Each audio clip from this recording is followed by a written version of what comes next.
Hello everyone. कल हमने देखा था ट्रिग्नोमेट्री का पार्ट 1 और कुछ कॉन्सेप्ट समझे थे। ठीक है, आज हम देख रहे हैं ट्रिग्नोमेट्री का पार्ट 2। कौन सा पार्ट? Second part. ठीक है, तो कल हमने क्या क्या देखा था? कल हमने देखा था कि ट्रिग्नोमेट्री क्या होता है, उसके कुछ फॉर्मूलेज देखे थे। ठीक है, पूरा वीडियो देखना हो तो चैनल पे जाओ और वीडियो पूरा आपको पार्ट 1 ट्रिग्नोमेट्री पार्ट 1 रिवीजन करके मिल जाएगा। ठीक है, आज हम उसी के कुछ आगे देखते हैं और कुछ कॉन्सेप्ट समझते हैं ट्रिग्नोमेट्री के। ठीक है, हम सबसे पहले कुछ फॉर्मूलेज पे ध्यान देंगे जो कि यूज़ होते हैं क्वेश्चंस को सॉल्व करने में। जो जो सबसे बड़े क्वेश्चंस जो आते हैं, लाइक 3 नंबर के 5 नंबर के जो क्वेश्चंस आते हैं, वो बेसिकली इसी टाइप के फॉर्मूलेज से बनते हैं। ठीक है, तो देखो सबसे पहले हम देखते हैं साइन का फॉर्मूला। ठीक है, sine theta is equal to हमारा होता है 1/cosec थीटा। ठीक है, मीन्स साइन को हम 1/cosec थीटा भी लिख सकते हैं और 1/cosec थीटा को हम साइन थीटा भी लिख सकते हैं। ये क्या होता है? रिवर्सिबल होता है। ठीक, उसके बाद आता है कॉस थीटा। ठीक है, cos theta is equal to होता है 1/sec थीटा। ठीक है, मतलब 1/sec थीटा को हम कॉस थीटा और कॉस थीटा को 1/sec थीटा भी क्या कर सकते हैं? लिख सकते हैं। ठीक है, ठीक इसी प्रकार क्या होता है? Tan theta is equal to होता है 1/cot थीटा। क्या होता है? 1/cot theta. मीन्स इसको हम ऐसे भी लिख सकते हैं और ऐसे भी लिख सकते हैं। ये उसके कुछ फॉर्मूलेज होते हैं। और टेन थीटा के कुछ और भी फॉर्मूलेज होते हैं, like tan theta is equal to होता है sine theta upon sine theta upon cos theta. ठीक है, और cot theta is equal to होता है cos theta upon sine theta. ठीक है, तो ये कुछ फॉर्मूले हैं जो क्या है क्वेश्चंस को सॉल्व करने में क्या आएंगे? हेल्प करेंगे। ठीक है, उसके बाद हम देखते हैं वैल्यूज़। क्या देखते हैं? वैल्यूज़ मीन्स थीटास की कुछ वैल्यूज़ गिवन होंगी, लाइक 0 डिग्री, 30 डिग्री, 45 डिग्री, ठीक है, 60 डिग्री एंड 90 डिग्री। ठीक है, अगर हमको 0 degree, 30 degree, 45 degree, 60 degree, 90 degree value given है तो हम क्या वैल्यू रखेंगे? ठीक है, तो सबसे पहले देखते हैं हम साइन। क्या देखते हैं? साइन। अगर साइन 0 है, क्या है? साइन 0, तो साइन 0 का वैल्यू होता है 1। क्या होता है? 1। ठीक है, साइन 30 का वैल्यू होता है 1/2। क्या होता है? 1/2। साइन 45 का वैल्यू होता है 1/√2। क्या होता है? 1/√2। ठीक है, साइन 60 का वैल्यू होता है √3/2। क्या होता है? √3/2। और साइन 90 का वैल्यू होता है 0। क्या होता है? 0। ठीक है, उसके बाद हम देखते हैं कॉस। क्या देखते हैं? कॉस। अब कॉस की वैल्यू याद करने की ट्रिक ये है कि जो भी आपने साइन की वैल्यू याद किया है उसका जस्ट रिवर्स लिख दो। ठीक है, कॉस 0 का वैल्यू क्या हो जाता है? 1 हो जाता है। कॉस 30 का वैल्यू क्या हो जाएगा? √3/2 हो जाएगा। कॉस 45 का वैल्यू सेम 1/√2 ही रहेगा। ठीक है, और कॉस 60 का वैल्यू क्या हो जाएगा? 1/2 हो जाएगा। और कॉस 90 का वैल्यू क्या हो जाएगा? सॉरी, कॉस 0 का वैल्यू क्या होता है? 0 होता है। क्या होता है? 0। और कॉस 90 का वैल्यू क्या हो जाएगा? 1। मीन्स साइन का जस्ट रिवर्स लिख दो आप। साइन की जो वैल्यू 90 से हमने लिखा था उसी को हमने क्या कर दिया? रिवर्स करके। ठीक है, कॉस 0 की वैल्यू 0। ठीक है, कॉस 30 डिग्री की वैल्यू हो जाएगी √3/2। कॉस 45 की वैल्यू हो जाएगी 1/√2।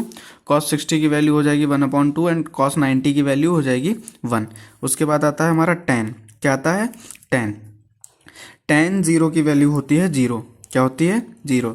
टेन 30 की वैल्यू होती है 1/√3। क्या होती है? 1/√3।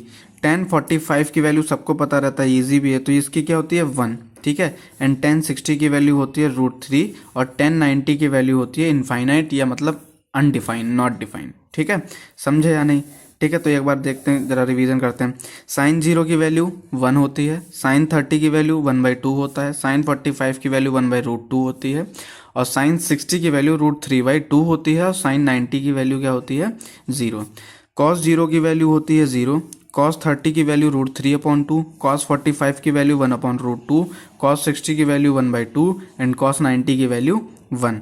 ठीक है, टेन 0 की वैल्यू होता है 0। टेन 30 की वैल्यू 1/√3। टेन 45 की वैल्यू 1। टेन 60 की वैल्यू √3 और टेन 90 की वैल्यू इनफाइनाइट। ठीक है, अब मैं जो है कॉसेक, सेक और टेन और कॉट इनका वैल्यू नहीं लिखाऊंगा, क्योंकि मैंने तुमको बोला है कि साइन का रिवर्सिबल होता है कॉसेक, कॉस का रिवर्सिबल होता है सेक एंड टेन का रिवर्सिबल होता है कॉट। ठीक है, तो इन्हीं वैल्यू को क्या कर दो? रेसिप्रोकल कर दो या रिवर्स कर दो। तो तुमको क्या मिल जाएगा, कॉसेक सेक और टेन का वैल्यू, कॉट का वैल्यू क्या हो जाएगा, मिल जाएगा। ठीक है, इतना समझ में आया। ठीक है, फिर इसी चैप्टर में हम कोशिश करते हैं निपटाने की, किस चीज़ को, हाइट एंड डिस्टेंस को। क्या करते हैं, हाइट एंड डिस्टेंस को, हाइट एंड डिस्टेंस। ठीक, हाइट एंड डिस्टेंस। देखो, अगर आप किसी भी चीज़ को नीचे से खड़े होकर ऊपर की तरफ देख रहे हैं, है ना, मान लो ये बिल्डिंग है, क्या है, बिल्डिंग, ठीक है, और आप नीचे से खड़े होकर ऊपर की तरफ देख रहे हैं, तो ये जो एंगल फॉर्म होगा, क्या फॉर्म होगा, एंगल, ये वाला जो एंगल होता है इसको बोलते हैं एंगल ऑफ एलिवेशन। क्या बोलते हैं, एंगल ऑफ एलिवेशन। ठीक है, और अगर आप ऊपर से खड़े होकर किसी चीज़ को नीचे की तरफ देख रहे हैं तो इसको बोलते हैं एंगल ऑफ डिप्रेशन। क्या बोलते हैं, डिप्रेशन। ठीक है, मीन्स नीचे से खड़े होकर किसी ऊपर की चीज़ को देखेंगे तो एंगल ऑफ एलिवेशन बनता है, और ऊपर से खड़े होकर नीचे की चीज़ को देखेंगे तो बनेगा एंगल ऑफ डिप्रेशन। ठीक है, अब हाइट एंड डिस्टेंस में क्या होता है, हाइट एंड डिस्टेंस में बेसिकली कोई बिल्डिंग दे रखा होगा या एक इंसान होगा जो एक बिल्डिंग की टॉप को देख रहा होगा। ठीक है, इस तरीके के क्वेश्चन आते हैं। ठीक है, तो इसमें हमको क्या करना है, हमको देखना है कि हमको कौन कौन से ट्राइंगल की साइड्स गिवन है, कौन कौन से ट्राइंगल्स की साइड्स गिवन है, और उसी हिसाब से अगर हमको क्या गिवन है, P और B गिवन है, ठीक है, तो H निकालने के लिए हमको कौन सा फॉर्मूला लगाना पड़ेगा। ठीक है, अगर हमको H और P गिवन है तो B निकालने के लिए हमको कौन सा फॉर्मूला लगाना पड़ेगा। तो ये सब हम देखते हैं हाइट एंड डिस्टेंस में। ठीक है, अब देखते हैं कि हमने पिछले वीडियो में, इस वीडियो में टोटल हमने क्या देखा है, क्या पढ़ा है, क्या समझा है। ठीक है, तो हमने देखा कि ट्रिग्नोमेट्री क्या होता है, ट्रिग्नोमेट्री क्या होता है। उसके बाद हमने देखा कि ट्रिग्नोमेट्रीज के कुछ इंपॉर्टेंट फार्मूले। ठीक है, और फिर हमने एंगल वाइज उसका फार्मूला निकालने की कोशिश की। फिर हमने देखा ट्रिग्नोमेट्रिक आइडेंटिटीज़, यही इतनी ही ट्रिग्नोमेट्रिक आइडेंटिटीज़ आपकी 10th क्लास में हैं, और आप बढ़िया से अगर रिवीजन कर लेते हैं तो इनसे ही क्वेश्चन बन जाता है। हमको बस याद रखना है कि आइडेंटिटीज़ में बेसिकली हमको याद ये रखना है कि हमारा जो LHS और RHS है, ठीक है, LHS और RHS गिवन है, तो किस फॉर्म में गिवन है, किस फॉर्म में गिवन है।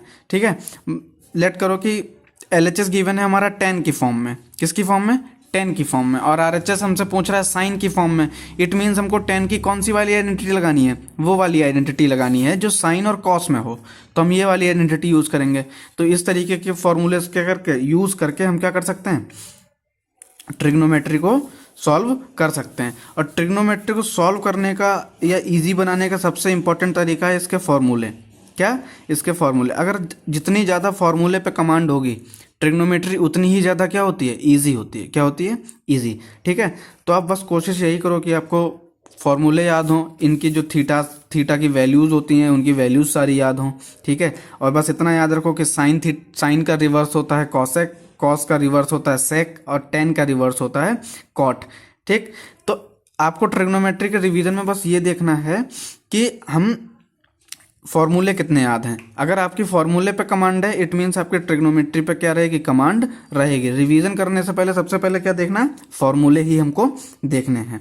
ठीक है, आई होप ये वीडियो आपको समझ में आई होगी, और अगर समझ में आई है, हेल्पफुल लगा है, तो इस वीडियो को शेयर करें, लाइक करें, सब्सक्राइब करें, और बाकी लोगों को भी शेयर करें ताकि वो भी पढ़ सकें। ठीक है, देखो मेरा यहाँ पर पढ़ाने का पर्पज़ सिर्फ ये इसलिए है क्योंकि पढ़ाई तो आप पूरे साल किए हैं, पढ़ाई आप पूरे साल किए हैं। ठीक है, मैं ये 10-10 मिनट की वीडियो बस इसलिए डाल रहा हूँ ताकि आप उस चैप्टर का क्रक्स समझ सकें, और ताकि जो तुमको नहीं समझ में आया है वो समझ में आ सके। ठीक है, अब पूरे साल पढ़ाई करने के बाद भी अगर आपको 2 घंटे, 2.5 घंटे, 3 घंटे किसी चैप्टर को देना पड़ रहा है, इट मीन्स आपने कहीं ना कहीं पे लापरवाही की है। ठीक है, तो ये 10-10 मिनट के वीडियोस हैं, अगर आपको हेल्पफुल लगते हैं तो आप इनको शेयर भी कीजिए, सब्सक्राइब कीजिए, और बाकी फार्मूलेज वगैरह पढ़ते रहिए। जितना आप फार्मूले पढ़ते रहेंगे मैथ में उतना ही आपका कमांड अच्छा रहेगा। ठीक है, बाय, और कमेंट भी कीजिए, बताइए क्या अच्छा लगा इस वीडियो के बारे में, और बस पढ़ते रहिए, मचाते रहिए, मज़े मज़े में जो हो जाए वही पढ़ाइए।